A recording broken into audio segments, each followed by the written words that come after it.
Bueno, tengo entendido que ahí tendrían que estar viendo en pantalla la presentación. Sí, profe, se ve. Sí, profe. Gracias.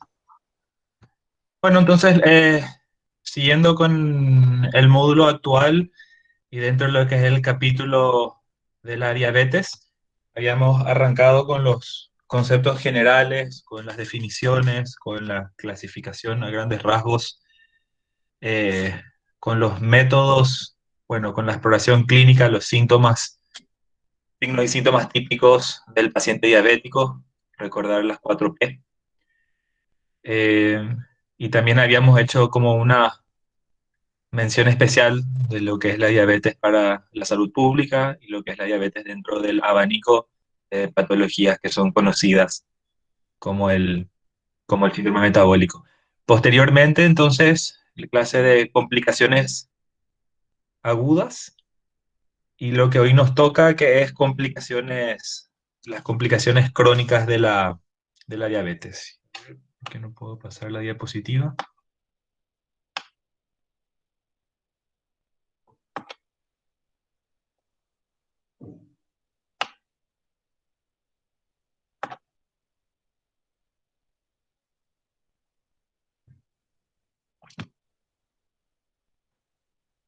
Bueno, con respecto a las complicaciones, lo que hoy nos toca, como les decía, que son las complicaciones crónicas, pueden ver acá en la pantalla la clasificación, ¿verdad?, principal, que es las complicaciones microvasculares y las complicaciones macrovasculares. Recordar también antes de adentrarnos más en esto, de que esto es de suma importancia porque, como decíamos en la primera clase, a la diabetes le solemos llamar enemigo silencioso. Cierto que hay más de una patología eh, ¿verdad?, que se le pone esa etiqueta, ese rótulo, pero a la diabetes mellitus en particular le cabe muy bien, eh, digamos, esa etiqueta, porque en la mayoría de los casos de pacientes diabéticos, sobre todo con prediabetes, los síntomas no siempre son bien claros o muchas veces se tarda muchos años hasta que aparezcan las manifestaciones más evidentes de estas complicaciones, ¿no? Por eso, de nuevo, eh, volviendo a eso que tocamos en la primera clase de diabetes, la importancia de buscar la diabetes, de hacer el screening, el cribado, como parte de los controles clínicos, de estar siempre pensando en el síndrome metabólico, sobre todo cuando vemos otros factores como obesidad, otras, ¿verdad?, comorbilidades como hipertensión, y nunca olvidar de hacer no solamente una buena historia de la complicación, o sea, del motivo de consulta actual, sino que siempre hacer un recuento de datos también de algunos factores familiares. Entonces, en algunos casos más que en otros, siempre sospechar e ir a buscar. Entonces, antes ya decíamos en la primera clase de las manifestaciones evidentes de la diabetes, ya años antes, en la mayoría de los casos ya hay indicios de hiperglucemia en el cuerpo que se puede detectar a través de esos métodos de diagnóstico que también señalábamos, ¿verdad? La glucemia en ayunas, la hemoglobina glicada, el test de tolerancia oral a la glucosa. Recuerden esos. Y bueno, retomando la idea, entonces, es subrayar que la diabetes es un enemigo silencioso porque muchas veces esas 4P no están y recién al cabo de los años aparecen los problemas que se desprenden de esto que están viendo en la pantalla, ¿verdad?, que son las complicaciones crónicas, que se clasifican en microvasculares, donde tenemos la retinopatía, la nefropatía y la neuropatía diabéticas, y las complicaciones macrovasculares, como son la cardiopatía isquémica, la arteriopatía periférica, enfermedad cerebrovascular, estenosis de arteria renal, aneurisma aortoabdominal y otras formas mixtas, ¿verdad?, de las anteriores, y también el pie diabético. Deteniéndonos acá un poquito, por ejemplo, en el primer apartado entre las complicaciones microvasculares, la retinopatía. Eso es eh, importante de mencionar porque nuestra intervención, nuestra búsqueda y nuestro tratamiento a tiempo puede evitar todas estas complicaciones crónicas al tenerla a nuestro paciente bien controlado, ¿verdad? Con un índice, o sea, con un control glucémico apropiado, ¿verdad? Dentro de nuestros rangos de referencia, ¿verdad? O de aceptabilidad. Ahí otro pequeño paréntesis dentro del paréntesis. Decíamos la otra vez que el límite digamos, de la glucemia normal en ayunas es 100 miligramos por decilitro, que lo patológico, o sea, lo considerado diabetes, es a partir de 126, y el rango de entre medio, recuerden entonces que es glucosa alterada en ayuna, o como algunos le llaman prediabetes, ¿sí? Pero los valores que usamos como de que un paciente diabético está aceptablemente controlado es un poco diferente, ¿verdad? No son, no, eh, cuanto más bajo está mejor, pero muchas veces es difícil lograr en un paciente cuyo metabolismo, ¿no? Cuyo sistema, ya, o sea, cuando la diabetes ya está instaurada, con toda su maquinaria, ¿verdad? Esto que están viendo las complicaciones y todos los efectos que tiene, decimos que la diabetes es una enfermedad que no se cura, que se puede controlar los pacientes que se adhieren al tratamiento y que bueno, que están motivados en cuanto a no solo al tratamiento farmacológico, sino también las intervenciones en estilo de vida, como dieta y actividad física. Entonces, al lograr tener un control glucémico apropiado, entonces, digamos que la vida del paciente diabético puede ser prácticamente igual al del no diabético, pero es una enfermedad que no se cura. ¿Hay alguna discusión? Van a leer en la literatura, ¿verdad? Que hay alguna a veces se discute un poco eso, ¿verdad? De que es incurable porque hay casos de pacientes que después de una cirugía, de eh, ¿cómo se llama? Una cirugía gástrica. Ah, se me fue ahora la palabra, lo que hacen bypass y los anillos. Eh, bariátrica. Bariátrica. Ahí está, gracias, gracias. Cirugía bariátrica, ¿verdad? En algunos casos se vio que pacientes después de ser sometidos a cirugía bariátrica, entonces se ven efectos, o sea, los efectos posteriores como si fuera que ya no tienen esa hiperglucemia, como si fuera que ya no tienen, como si fuera que se curó la diabetes. Entonces, por eso le digo que es discutible, ¿verdad? Hay algunos pero son casos particulares, a grandes rasgos y de nuevo con motivos didácticos. Siempre recordar que la diabetes es una enfermedad crónica que en la mayoría de los casos no se cura, pero que se puede tener un control muy bueno y de esa manera entonces que la expectativa de vida y la calidad de vida del paciente no sea muy diferente al paciente no diabético. Eh, bueno, y cerrando la idea entonces que como en el paciente diabético las cifras, o sea, son un poquito menos estrictos, ¿verdad? Se considera el paciente diabético si en ayunas tiene por debajo de 140 es aceptable, sobre todo en los pacientes mayores. Y así también con la cifra de hemoglobina glicada o glicosilada, HbA1c que veíamos el otro día, que decíamos hasta 5,6 y que a partir de 6,4 ya es diabetes. Pero en los pacientes diabéticos crónicos, sobre todo los mayores, como les mencionaba recién, suele ser aceptable que esté por debajo del 7% en cuanto a esa cifra. Bueno, retomando nuestra diapositiva, en cuanto a la retinopatía, ahí hay algo interesante. El otro día hablábamos de la glucotoxicidad, o sea, así como hay una lipotoxicidad y una glucotoxicidad y también mixto, que aparentemente lo mixto es todavía más dañino. Eh, en cuanto a la retina, en cuanto a la parte oftalmológica, recordar que por la vía de los polioles se llama, ¿verdad? Que a nivel de ojo, bueno, muchas de las estructuras no necesitan de los receptores de glucemia que hay en el resto del cuerpo para darle entrada, digamos que para eh, abrir la compuerta o darle cabida, darle entrada a la glucosa, sino que difunde nomás la glucosa y penetra las estructuras cristalinos, etcétera.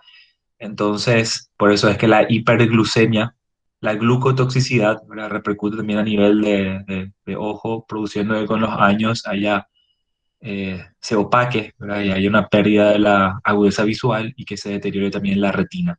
Por eso es que parte del control habitual del paciente con diabetes es también un control oftalmológico, ¿verdad? De fondo de ojo, de retinoscopía, una vez al año. ¿Sí?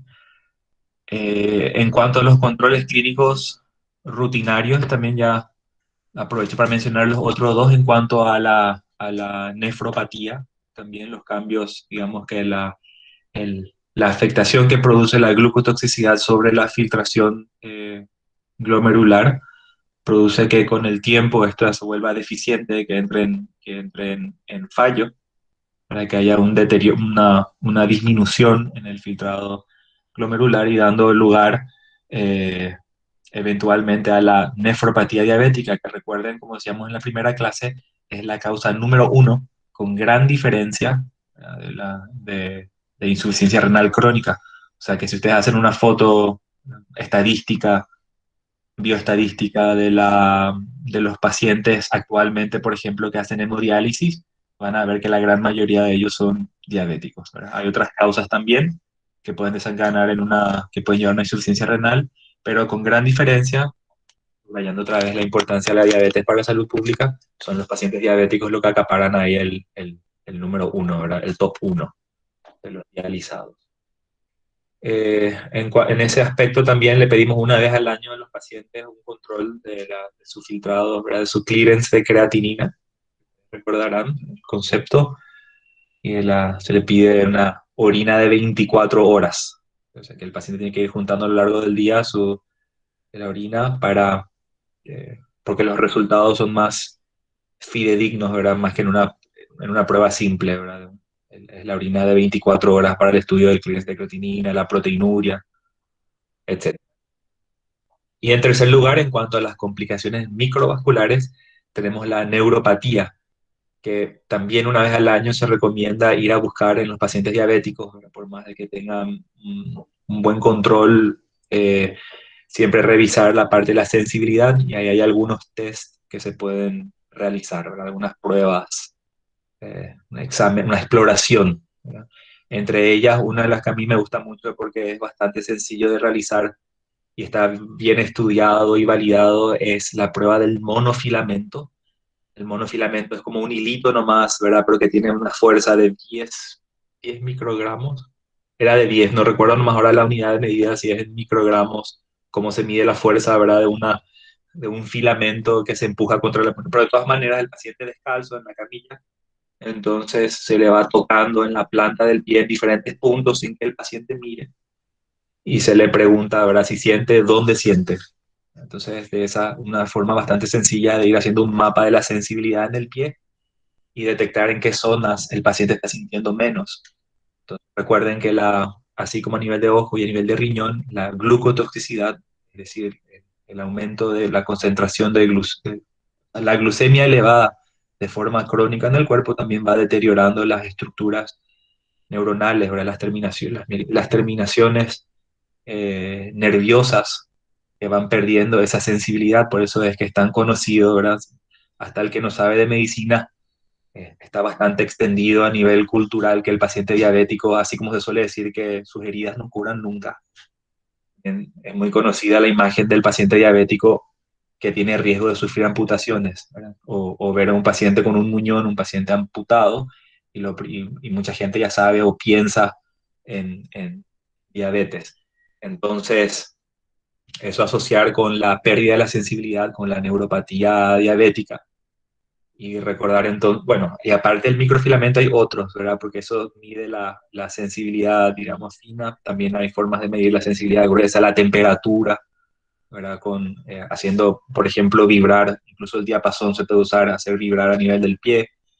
eh, y también, como les decía, con temperatura. Entonces, hay diferentes modos y diferentes escalas para asesorarnos de la neuropatía diabética, ¿verdad? A nivel de consultorio. Y después también, por supuesto, las pruebas complementarias que son más sofisticadas, como cuando le pedimos un electromiograma, por ejemplo, de miembros inferiores al paciente diabético para ver si es que hay alguna alteración.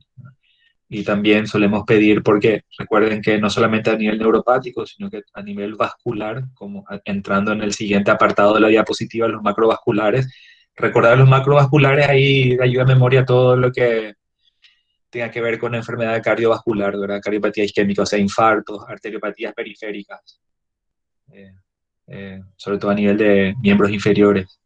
Paciente que tiene el famoso signo del mirador de vidriera, ¿verdad? Que tiene una insuficiencia vascular periférica, no tiene una buena irrigación, entonces cada tanto tiene que parar para descansar, se le dice el mirador de vidrieras, ¿verdad? Porque camina unos tantos pasos y tiene que parar. Las enfermedades cerebrovasculares, el estrechamiento de la arteria renal, aneurismas y formas mixtas de las anteriores, y ahí el pie diabético también religando con lo anterior, con los microvasculares, ¿verdad? Porque ahí todo suma, los microvasculares todos van sumando para dar lugar después a esa clínica más florida que son las complicaciones macrovasculares, ¿verdad? Como van a ver ahí, son más evidentes. Arteriopatía isquémica, arteriopatía periférica y todo lo que estamos mencionando. El pie diabético que tiene una mención especial, ¿no? Por su frecuencia y por cómo los anteriores también entran en juego para producir esa entidad nosológica que es el pie diabético. Entonces les decía, electromiografía, por ejemplo, ¿verdad? Para estudiar la neuropatía y también los pacientes que sospechamos no solamente la parte neuropática, ir a buscar también siempre, aparte de la prueba del microfilamento, también lo que hacemos siempre en los pacientes diabéticos es mirar los pulsos, ¿verdad? Los pulsos medios, los pulsos tibiales posteriores, y cuando hay dudas o cuando hay diferencia entre los dos lados, o cuando el pulso es muy débil, entonces aparte de lo que es la parte neuropática, también ir a buscar la parte vascular. Entonces le pedimos, por ejemplo, un eco Doppler de miembros inferiores para ver cómo la parte. Bueno, entonces eso es una mención de la clasificación grande micro y macrovasculares y de los componentes de cada uno de ellos y con algunas menciones interesantes respecto a cada una de ellas como para ayudar también a recordar los conceptos. Y de nuevo, no me pasa la siguiente. Ahí está, las complicaciones crónicas de la diabetes mellitus van de acuerdo con la intensidad y la duración de la hiperglicemia, por supuesto, ¿verdad? No es lo mismo un paciente diabético diagnosticado hace 2 años que uno que ya lleva con 15 años de diabetes.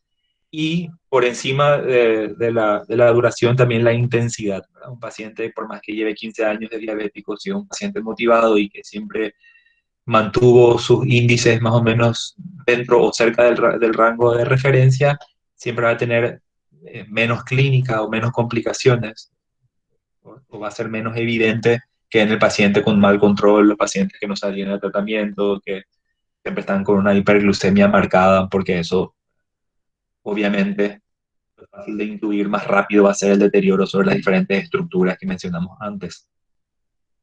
Y bueno, y la asociación con otros factores de riesgo como la hipertensión, las alteraciones de los lípidos, la obesidad, el tabaquismo, el sedentarismo. Y con respecto a las complicaciones crónicas, en cuanto al tipo de afectación, ahí compara con la estructura afectada, ¿verdad? En la macrovascular hablamos de las coronarias, a nivel cerebrovascular, la vasculatura periférica que mencionábamos recién con ejemplos. Y bueno, esto ya repite con. Bueno, por acá lo interesante es que pasa el concepto de pie diabético a microvascular. También estoy bastante de acuerdo con eso. Eso del pie diabético es bastante mixto. En cuanto a la retinopatía diabética, los factores que predicen su empeoramiento, de nuevo, la duración de la diabetes, el nivel de control, ¿verdad? Los niveles, la severidad de la retinopatía, eso es medio como que redundante. La elevación de la presión arterial también eso sí es un factor muy importante en el empeoramiento de la retinopatía diabética, ahora sí, aparte es hipertenso. Y como ya mencionábamos el concepto, ahora cuando aparte de la glucotoxicidad, los lípidos también son un problema, entonces eso empeora. Eh, y también otro factor de empeoramiento en el subgrupo de los diabéticos tipo 1, el embarazo, ¿verdad? Entonces durante el embarazo, normalmente luego también se suele mencionar que algunas pacientes con otras afecciones oftalmológicas, se dice que durante el embarazo a veces empeoran un poquitito. Y bueno, y en la misma línea, entonces, durante el embarazo, sobre todo en las diabéticas tipo 1, va a haber empeoramiento de su retinopatía de base. En cuanto a las fases de la retinopatía diabética, pueden ver ahí que son no proliferativa, preproliferativa, hay ahí como un grado intermedio entre la no proliferativa y la proliferativa, donde hay características mixtas, ¿verdad? De los otros dos grupos. La no proliferativa, entonces hablamos de microneurismas, hemorragias, exudados duros y edema, pero sin que todavía haya proliferación de esa fibrina, ¿verdad? De ese tejido, como dice ahí abajo, tejido fibroso, que también luego ya desemboca en puede llevar a un desprendimiento de retina y un edema macular, pero más marcado. ¿Sí? Y el intermedio, la preproliferativa, con sus exudados venosos, algunas anormalidades venosas, anormalidades arteriales, anormalidades capilares y también el edema que va creciendo. Es una, es una buena práctica clínica y que yo creo que se está perdiendo mucho también. Es que el médico generalista, ya sea el internista o el médico de familia, también haga fondo de ojo.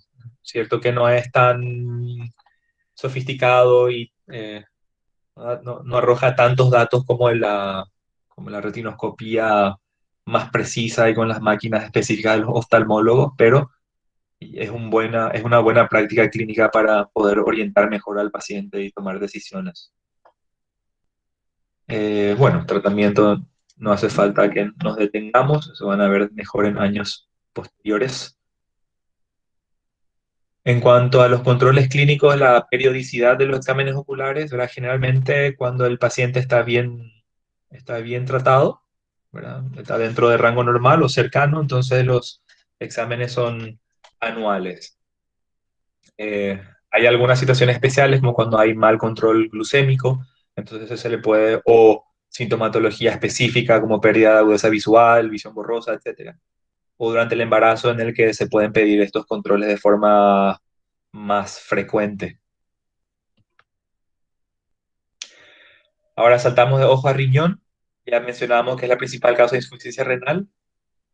La primera evidencia es la aparición de microalbuminuria, ¿sí? Por eso, de nuevo, igual que la glucemia, HbA1c, etcétera, importante los controles de rutina, ¿verdad? Donde solemos pedir también una orina simple, y donde muchas veces da la cara alguno de estos, ¿verdad? Como pérdida de proteínas en orina, a veces aparición de glucosa en orina, ¿verdad? Glucosuria, etcétera. Puede evolucionar desde micro a una proteinuria franca y hasta la insuficiencia renal terminal. Se asocia a un aumento del riesgo cardiovascular, ¿verdad? Acá se dispara todavía más. En la primera clase es importante ese concepto, ¿verdad? De que el paciente diabético tiene por lo menos dos veces más chances de sufrir cualquier tipo de evento cardiovascular que el no diabético, ¿verdad? Incluso el paciente no diabético porque sea hipertenso, disglicémico, fumador, obeso, pero al comparar con el diabético, siempre el diabético entonces duplica o triplica las chances de tener algún evento, un evento de estos, ¿verdad? Cardiovasculares, cerebrovasculares. Y si se asocia a insuficiencia renal, todavía más. El beneficio de tratar es más eficaz cuanto más precoz sea el diagnóstico y tratamiento. Muchos de estos efectos deleterios sobre los glomérulos son irreversibles. Entonces, cuanto antes hagamos el diagnóstico y una intervención precoz, mejor en cuanto al resultado. Eh, Acá están los diferentes estadios de la nefropatía diabética. Como ven, se clasifica del 1 al 5, con el tipo de afectación variando entre una hipertrofia renal con hiperfiltración, hasta cuando ya hay una, ¿verdad? Sin signos clínicos, hasta cuando se vuelve primero subclínico, después cuando ya hay evidencias clínicas, ¿sí? Y hay un aumento del espesor de la membrana basal glomerular. En el estadio 3, la nefropatía eh, ya es incipiente, ya se observa la microalbuminuria, se puede empezar a observar un aumento de la presión arterial y una disminución del filtrado glomerular. En el estadio 4 y 5 es lo mismo, pero que se va intensificando. En el 4 ya no es incipiente, sino que ya hay una nefropatía bien establecida, aumenta la proteinuria, ya hay una hipertensión franca y un descenso progresivo sigue el descenso del filtrado. Y hasta llegar al estadio 5, que es la insuficiencia renal terminal, donde ya hay persistentemente una proteinuria, la creatinina ya se mantiene disparado siempre, ¿verdad? Por la incapacidad de filtrarlo adecuadamente. De nuevo la hipertensión, la retinopatía, a veces hasta afectación cardiovascular y es cuando el paciente ya necesita de diálisis, puede hacer el trabajo solo. Eh, En cuanto a los niveles de excreción urinaria de albúmina, ahí ven los números, ¿sí? Esto les seguro que le va a remontar a fisiopato. Y las diferentes fórmulas que tenemos, sobre todo usan los nefrólogos para calcular la tasa de filtrado glomerular, entre ellas la fórmula de Cockcroft. Tratamiento de nuevo, de esto nos salvamos por este año. Pasamos entonces primero ojo a riñón y ahora a los nervios. Y recordar que en cuanto a las manifestaciones clínicas de la neuropatía diabética, podemos dividir en forma somática y la forma autonómica. En cuanto a la somática, se pueden subdividir otra vez en simétrica o multifocales. ¿Sí? Simétrica o polineuropática. Simétrica, entonces, ¿verdad? No hace falta, esto es medio que ya se entiende, ya cae de maduro, pero de todas maneras, recordar que cuando hablamos de simétrico decimos entonces que de forma bilateral, o sea que hay una afectación que es bilateral, ¿verdad? No, no es necesariamente así en todos los casos, pero más frecuentemente entonces como es una enfermedad sistémica que suele afectar al organismo de forma global, ¿verdad? No es como cuando hay un trombo, hay una afectación en un lado. Muchas veces la manifestación es somática y simétrica, ¿sí? Hay una afectación sensitivo-motora, hay una afectación aguda, también dolorosa, y hay una manifestación motora proximal simétrica. Acá en cuanto a este apartado, ¿verdad? Si bien todavía no nos compete hablar de tratamiento, mencionar que en las últimas décadas, ¿verdad? Hay más fármacos que para tratar de paliar lo que son estas manifestaciones neuropáticas de la diabetes. Bueno, focales y multifocales, donde están las mononeuropatías y que pueden ser proximales y asimétricas. Eh, En cuanto a las autonómicas, puede haber afectación del sistema gastrointestinal, genitourinario, cardiovascular, perdón, sudomotor y endocrino. Y para que vean lo extenso, o sea, el abanico de afectación de la neuropatía. Y de nuevo, subrayando que una de esas manifestaciones más evidentes se ve en el pie diabético, ¿verdad? Porque es donde entran todos esos factores a tallar, ¿verdad? La parte vascular, la parte neuropática, ¿verdad? Microvascular, perdón, en el que se pierde la irrigación, se pierde la sensibilidad.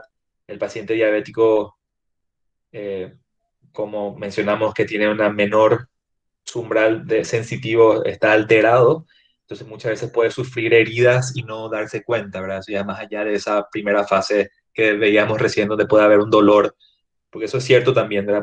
Decimos que el paciente ya tiene la sensibilidad afectada, pero muchas veces antes de llegar a eso se pasa por una fase en la que hay bastante dolor, ¿verdad? El paciente se queja de dolor en el pie o dolor de una zona, como decíamos recién, que no siempre, pero puede ser simétrico. ¿Sí? Eh, bueno, y cerrando esa idea, que el paciente diabético como no siente, tiene estas alteraciones, no siente bien, muchas veces se puede complicar esa herida que inicialmente pudo haber sido bastante leve, sencillo de tratar o curar, pero que se complica, se infecta, se expande, termina comprometiendo huesos, termina gangrenándose los tejidos blandos y todo entonces digamos, la seguidilla de eventos que dan lugar a la isquemia, a la necrosis, ¿verdad? Y a las amputaciones tan temidas, ¿verdad? De miembros inferiores en los pacientes diabéticos. Con respecto a las complicaciones macrovasculares, de nuevo, ya dije esto como 5 veces, pero no me canso de repetir que el paciente diabético tiene mayores chances, por lo menos duplicadas las chances del no diabético de sufrir complicaciones cardiocerebrovasculares. Existe afectación de origen arteriosclerótico, también mencionamos en la primera clase, de los vasos de mediano y gran calibre. Suele ser de inicio más precoz, con una gravedad y extensión mayores. Es la principal causa de morbilidad y mortalidad. Recuerden ahí, no solamente, también mencionábamos en la primera clase, no solamente el lugar que ocupa la diabetes en el top 10 de mortalidad directamente, sino también sus tentáculos, ¿verdad? Y sus su responsabilidad y su coautoría, digamos, en los otros, cuando se menciona, ¿verdad?, causas cardiovasculares, cerebrovasculares, que están ahí como clasificados como diferentes, son otros, bueno, y son otros diagnósticos, pero detrás de eso muchas veces el paciente infartado también era diabético, ¿verdad?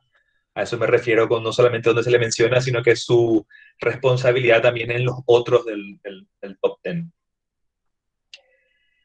Aumenta cuando se asocian otros factores de riesgo, en especial los otros, ¿verdad? Los otros componentes del síndrome metabólico, que ya mencionamos varias veces.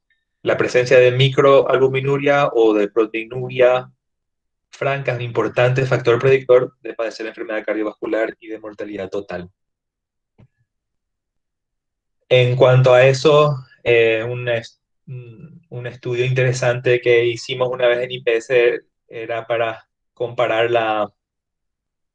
eh, o para ver el estado metabólico de los pacientes, bueno, en relación a a su diabetes y los años de evolución, la calidad de sus arterias carotidias y la relación que tiene la arteria carotidia, el calibre que tiene la íntima media carotidia con las coronarias, ¿verdad? Que también es una forma indirecta, como menciona acá al final, de medir y de predecir la enfermedad cardiovascular y la mortalidad en los pacientes.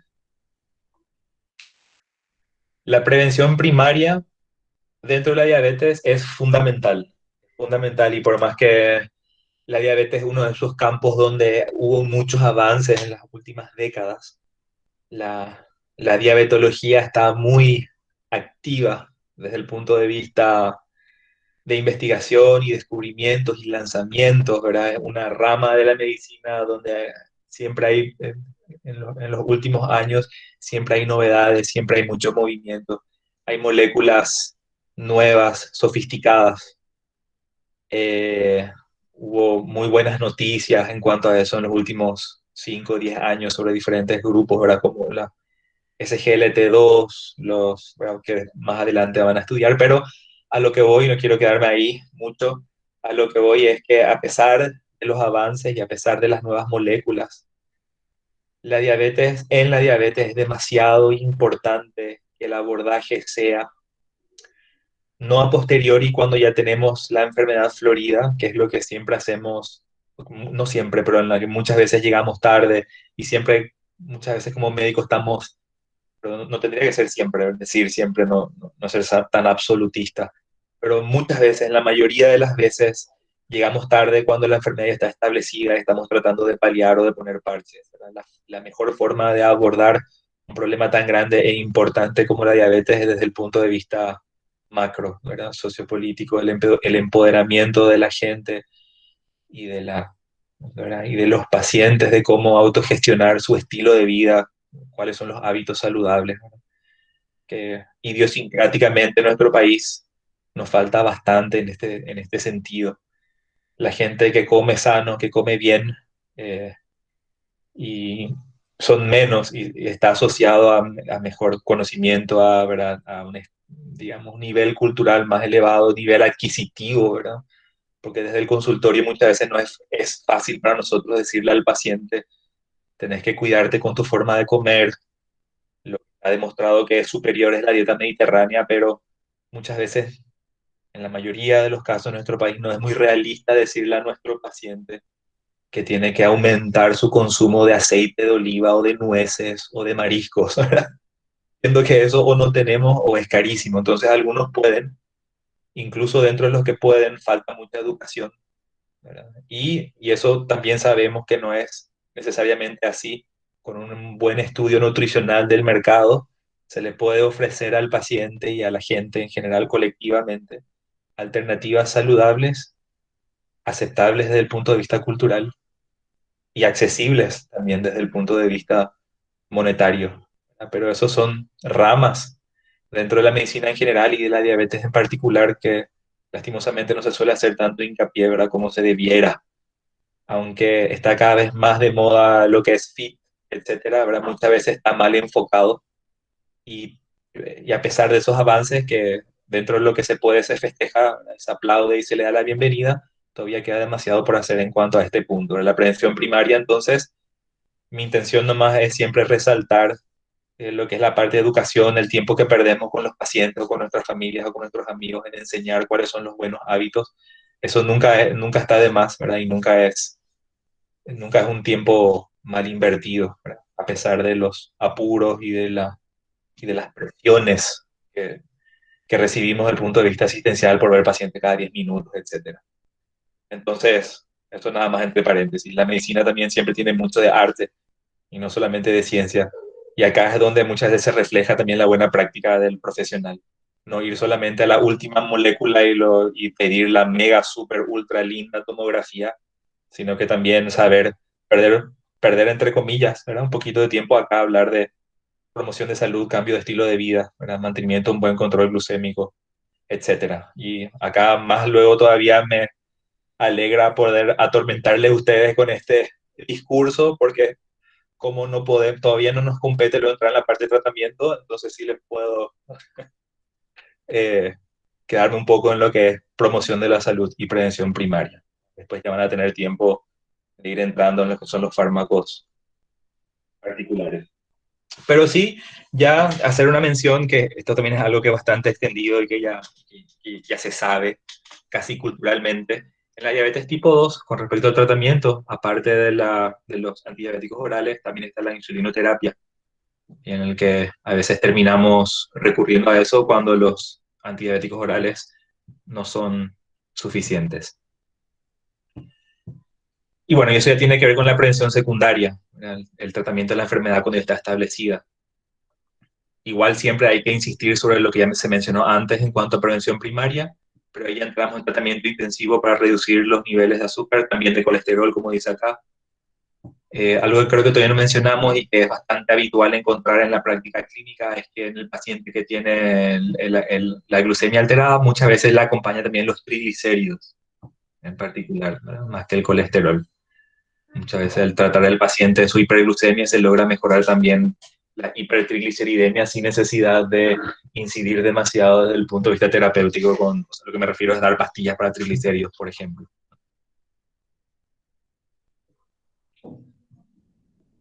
Con respecto a la cardiopatía isquémica, ya mencionamos riesgos básicos de superior de padecer cardiopatía isquémica en los diabéticos. Las formas clínicas pueden ser ANGOR, ¿verdad? O sea, angina o infarto agudo de miocardio. En cuanto acá, esto es importante, a veces de forma indolora.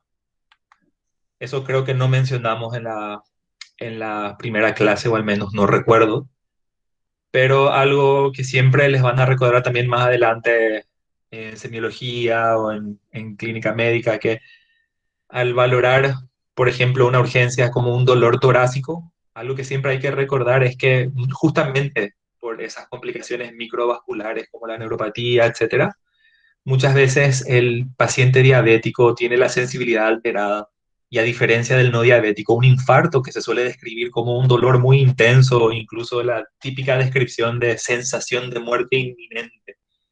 Muchas veces el paciente diabético es la excepción. El paciente diabético muchas veces no siente ese dolor tan intenso y agudo a nivel retroesternal, a nivel centro torácico. Muchas veces se manifiesta como un dolor epigástrico, una epigastralgia, un dolor en la boca del estómago. Muchas veces se confunde en el paciente diabético un infarto con una gastritis. ¿Verdad? Por eso es que siempre también esto hay que pensar y sospechar.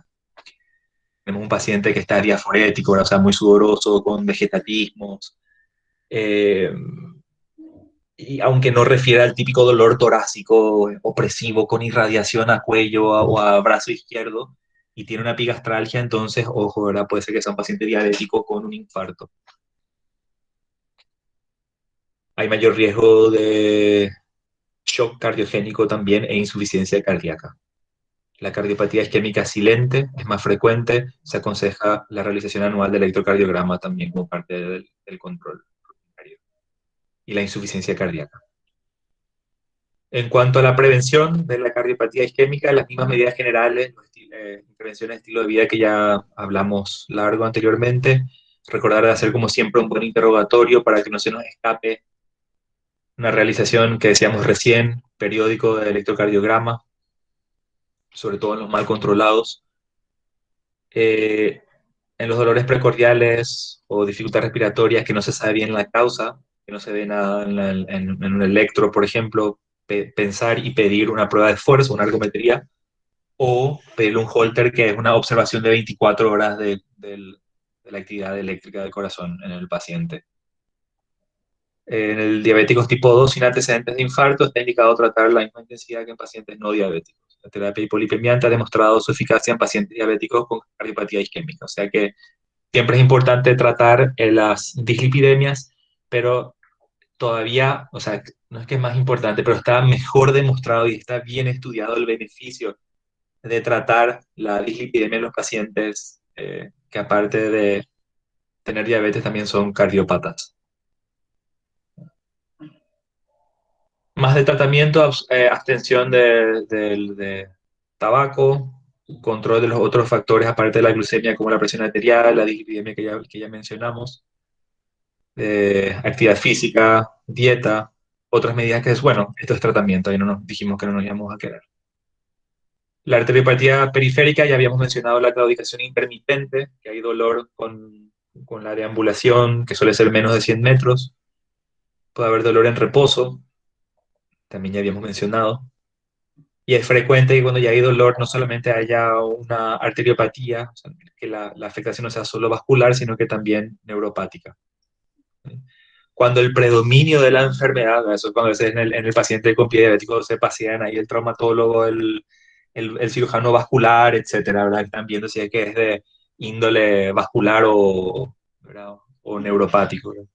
Cuando hay predominio del componente isquémico, como no llega a la irrigación, entonces el pie va a estar frío, va a doler más al elevar, va a estar pálido, y no se va a sentir bien los pulsos medios y tibiales posteriores. Cuando el predominio es neurológico, entonces no hay eso, ¿verdad? El problema no es la irrigación, sino que el pie puede estar caliente.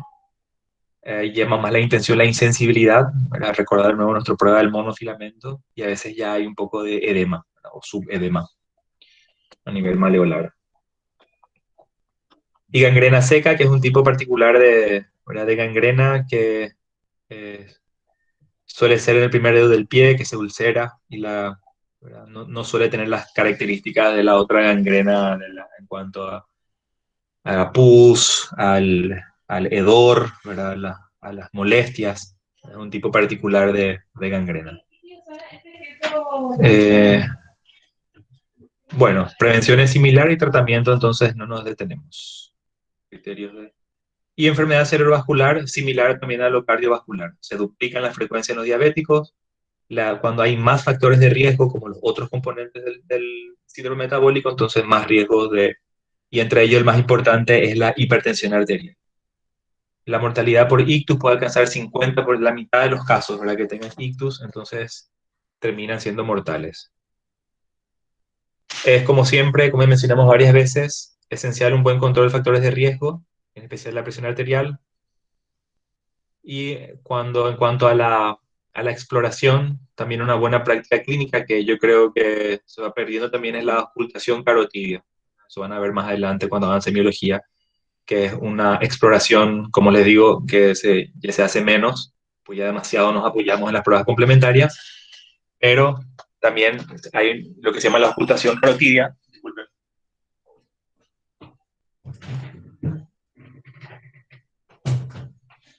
en el que se le pide al paciente para que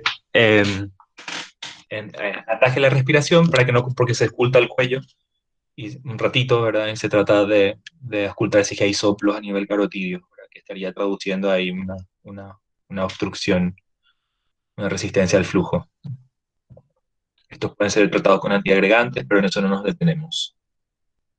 Lo mismo con estenosis, ¿verdad? Acá más que entrar en cada uno, porque en cuanto a los antecedentes, el tratamiento ya decimos que no importa, pero en cuanto a los antecedentes son similares, pero más que nada ir mencionando las complicaciones macrovasculares, ¿verdad? Entonces, sobre todo acá los títulos, ¿verdad? La estenosis arterial renal, aneurisma de aorta abdominal, ¿verdad? Que son también más prevalentes entre los diabéticos. Y hay que sospechar de estenosis de arteria renal cuando ya los signos clínicos, signos y síntomas nos hablan por ejemplo, retención de líquidos, ¿verdad? A nivel malolar, para la ocultación también de soplos abdominales. Esto es bastante raro, pero cuando hay es muy sugerente. ¿Sí? Y ante una hipertensión grave y también sospechar ante una hipertensión grave de rápida evolución para tratarlo antes posible. En cuanto a pruebas complementarias acá, pensar siempre en una ecografía para confirmar el diagnóstico, ver el tamaño, por si hay que hacer algún otro tipo de intervención quirúrgica, etcétera. Y bueno, en cuanto a las formas mixtas, ahí tenemos el pie diabético, que también lastimosamente es un diagnóstico, es una realidad muy frecuente, ¿sí? También hay una base neuropática, como ya mencionábamos, con el ejemplo del paciente, ¿verdad?, que va perdiendo la sensibilidad y que se lastima el pie con el mueble y no siente y tiene la herida que se va complicando. Ahí también hacer un pequeño paréntesis, pero aunque no nos compete mucho ahora lo que es tratamiento, pero siempre al paciente diabético se le recomienda cuidar mucho los pies, para siempre observar, siempre mirar, tener mucho cuidado con las uñas, cortar las uñas de forma recta, no de forma arqueada para disminuir las chances de uñas encarnadas. Siempre en el consultorio se dice que siempre hay que mirar los pies al paciente diabético por si haya, aunque sea hongos, cualquier lesión dermatológica que se pueda intervenir de forma temprana. Recomendarle que si se va a comprar el calzado que tiene que tener una base cómoda, que se tiene que comprar a la tarde, aunque parece loco, uno piensa por qué y bueno, pero sí tiene un fondo, ¿verdad? El paciente con diabetes hay que, porque recuerden que muchas también tienen edemas maleolares, ¿verdad? Hinchazón de pies sobre todo, y sabemos que el hinchazón del miembro inferior, el edema maleolar, va exacerbándose a lo largo del día con la bipedestación, con la actividad física, etcétera. Entonces, normalmente uno tiene los pies más hinchados a la tarde. Entonces, por eso es que se recomienda comprarse los zapatos a la tardecita y no a la mañana, porque si te compras el zapato a la mañana, probablemente a la tardecita ya te apriete y te pueda dar problemas. Bueno, y así hay varias, ¿verdad? Usar la media al revés para que la costura no esté en contacto con la piel y bueno, etcétera. Eh, el desencadenante, como decíamos, nuestro ejemplo suele ser el traumático, causando lesión y ulceración del pie, que se complica, o sea, que se ve también empeorado por la falta de sensibilidad, etcétera. Y aparte de que la propia diabetes ya es como un factor el cuerpo ya está como en un estado de proinflamación, ¿verdad? Entonces más fácilmente se inflama, se infecta, etcétera. Entonces, neuropatía periférica, más insuficiencia vascular, más alteración de la respuesta a la infección. Entonces, hay una vulnerabilidad excepcional a los problemas en los pies. Es una de las principales causas de amputación no traumática. Se estima una prevalencia del 2% de amputaciones en diabéticos y una incidencia de úlceras del 6%. Y el pie diabético aumenta el riesgo de desarrollar perdón, hay un aumento del riesgo de desarrollar úlceras en los diabéticos. Evolución superior después de los 10 años del diagnóstico, hay más riesgo en los pacientes varones y no hace falta más ni mencionar que, por supuesto, el que tiene mal control metabólico y cuando hay otras complicaciones cardiovasculares, oculares o renales. Estas son diferentes, una de las formas de clasificación del pie diabético, que divide grado 1 al 5, dependiendo si es que no hay lesión, si hay ya una úlcera pero es superficial, no está infectada, digamos, no se extiende a planos más profundos, grado 2 cuando la úlcera ya sí ya compromete más hasta el tejido celular subcutáneo, afecta tendones, ligamentos, pero sin absceso y sin llegar a huesos, ¿verdad? 3 cuando la úlcera es profunda, pero también ya hay una flogosis, ¿verdad? Ya hay una infección de las partes blandas alrededor, una celulitis, acumulación de pus como absceso o afectación de hueso. Grado 4 cuando ya hay una gangrena, o sea, cuando ya hay muerte de tejido, cuando ya hay necrosis, que puede ser en el talón o a veces en los dedos, en las zonas distales del pie, en las zonas acras. Y grado 5 cuando la gangrena ya es extensa. Los factores de riesgo tienen mayor riesgo los fumadores, como decíamos recién, los diabéticos de larga evolución, cuando no se trata, cuando no está bien controlado, cuando hay otras complicaciones, cuando hay falencias en cuanto a los cuidados, ¿verdad? Higiene, por ejemplo, o pacientes que pertenecen a estratos sociales vulnerables, como cuando hay pacientes que viven solos, ancianos, que no están bien cuidados, personas aisladas, bajo estatus social sería, ¿verdad? Esa vulnerabilidad relacionada también a, a las franjas de la sociedad que pertenecen, los más desfavorecidos en cuanto a la parte económica.